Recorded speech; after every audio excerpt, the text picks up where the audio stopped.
चलो, आज press conference का आयोजन किया है, क्या विषय है? जय माता दी। ओम सर्वमंगल मांगले शिवे सर्वार्थ साधिके शरण्ये त्र्यंबके गौरी नारायणी नमोस्तुते। सर एक मिनट बात करो, अगर ये उधर आई जाए तो फिर मैं चुप रहे पूरा हो जाएगा। नहीं, चलो स्टार्ट से। आज की जो प्रेस कॉन्फ्रेंस है ये अन्नामलाई स्वामी जी, मोनी बाबा जी, जिनका खंडक में पैंथल में आश्रम है, और अभी ही 17 अक्टूबर को अखनूर में रामपुली वाला मंदिर आश्रम में इनको मनताई की गई है। आज की प्रेस कॉन्फ्रेंस जो है ये माता वैष्णो में जो हादसा हुआ है उसके विषय में है। इस प्रकार की हम एक पहले भी प्रेस कॉन्फ्रेंस कर चुके हैं, जो कि गुरु पूर्णिमा के दिन 24 जुलाई 2021 को अखनूर में की गई थी।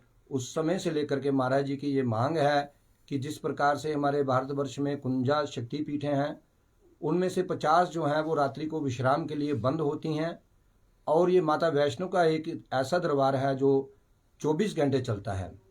उस समय महाराज जी ने हमें इशारों से ये कहा था, क्योंकि इन्होंने मौन व्रत धारण किया है। क्यों किया है ये भी इनकी एक कोई वजह है, और कब से किया है, कोई 15-20 साल हो गए हैं। तो इन्होंने हमें ये बताया था कि माता रानी जो है वो क्रोधित है और वो विश्राम चाहती है, उसको 3 घंटे का जो है वो विश्राम मिलना चाहिए, और नहीं तो माता रानी क्रोधित है और उसके घोर परिणाम जो है हमको भुगतने पड़ेंगे। तो आपने देखा पहले वहाँ पे आग लग गई, उसके बाद हेलीकॉप्टर का हादसा हुआ, और अभी ये जो कल हादसा हुआ है 31 दिसंबर की रात्रि को। तो महाराज जी का कहना है कि सरकार को और श्राइन बोर्ड को ये विषय में सोचना चाहिए, और रात्रि को इसका विश्राम जो होना है वो अनिवार्य है। मैं सभी जम्मू कश्मीर के लोगों को प्रार्थना करूंगा कि इस प्रकार की माता को विश्राम देने के लिए अपने अपने स्थानों पर अपनी अपनी संस्थाओं के द्वारा जो है जम्मू कश्मीर सरकार को आग्रह करें।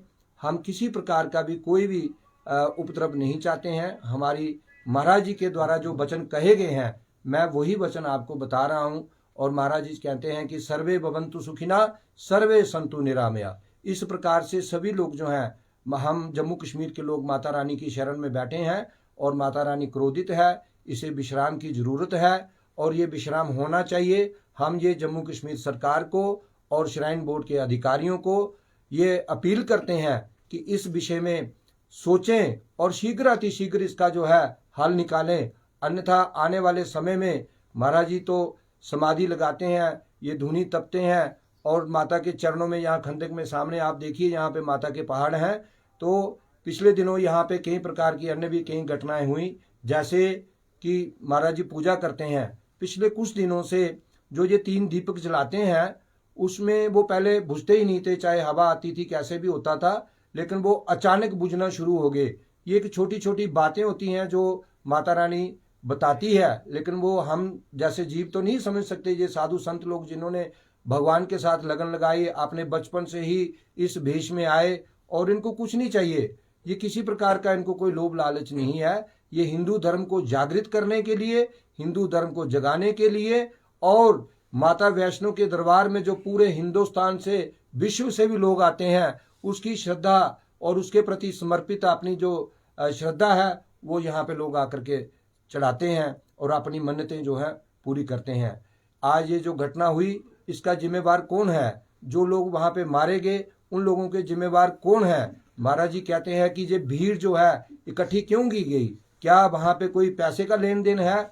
कोई पैसे, माता रानी को पैसे की तो जरूरत नहीं है, क्योंकि वो भगवान है, वो सबको देती है, सबकी जोलियां भरती है, जो भी मुरादें मांगते हैं वो सब पूरी होती हैं सच्चे मनों से। फिर पैसे की जरूरत किसको है? कौन है ऐसे लोग जो इस प्रकार के लोग जो हैं, जो मतलब पुलिस वालों ने डंडे मारे हैं, वो किस प्रकार से इस प्रकार की जो घटना हुई है इसके जिम्मेवार कौन है? आगे भी इस प्रकार की घटना हो सकती है, इसलिए इसके लिए सभी मंदिरों से और सभी लोगों, धर्म प्रेमी लोगों से मैं ये अपील करता हूं कि अपने अपने घरों में रह करके अपने अपने विचार जो हैं वो सरकार को बताएं, और अधिक से अधिक लोग इसमें सहयोग करें, ताकि माता रानी को भी रात्रि को विश्राम मिले, क्योंकि वो जग जननी है, सबका पालन करती है। क्योंकि उसको भी सोचना है कि किस वक्त को क्या देना है, क्या करना है। क्यों कि हर जैसे उत्तरायण और दक्षिणायन होता है, देवताओं की दिन और रात होती है। अभी 22 दिसंबर के बाद उत्तरायण हुआ, देवते जागे हैं। जैसे हम कोई शुभ कार्य करते हैं तो कहते हैं कि उत्तरायण में करना चाहिए, क्योंकि वो देवताओं का दिन होता है। इसी प्रकार से देवता भी सोते हैं, देवताओं को भी विश्राम। क्षीर सागर में भगवान विष्णु जी लेटे हुए हैं, वो आराम कर रहे हैं। हमारी माता है जो हमें पालती है, जो हमें जन्म देती है, वो भी तो रात्रि को विश्राम चाहती है। ये जग जननी है, ये पूरे विश्व की मालिक है, ये पूरे देवताओं की संरक्षक है। इसलिए हम फिर एक बार महाराज जी की तरफ से सरकार को ये चेतावनी देना चाहते हैं कि यदि जल्दी से जल्दी इसका हल नहीं निकाला गया तो इसके घोर परिणाम होंगे। और भवन पर भी जहाँ यात्रा पे जो लोग आने वाले हैं उनका या किसी भी प्रकार का, माता रानी सबकी रक्षा करे, कुछ भी उपद्रव हो सकता है।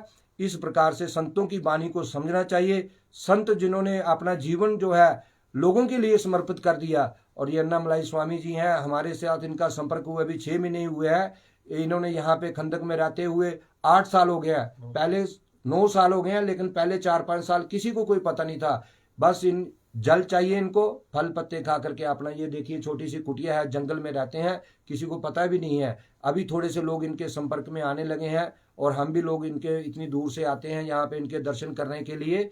इस प्रकार से हम फिर महाराज जी की तरफ से मनोज सिन्हा जी को और श्राइन बोर्ड के बड़े बड़े अधिकारियों को और यहाँ के कमेटी जो जम्मू कश्मीर की माता श्राइन बोर्ड की कमेटी बनी है, उन सभी लोगों को और सभी नेताओं को भी और मोदी जी महाराज जी को भी हम ये प्रार्थना करते हैं कि इसके विषय में तुरंत जो है कोई कार्रवाई की जाए। शीघ्र अति शीघ्र जो है ये माता के विश्राम की जो है वो व्यवस्था, समय और जो है वो निर्धारित किया जाए।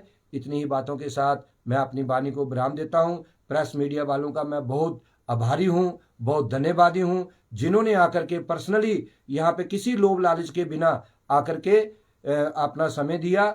और मैं किसी भी पॉलिटिक्स की कोई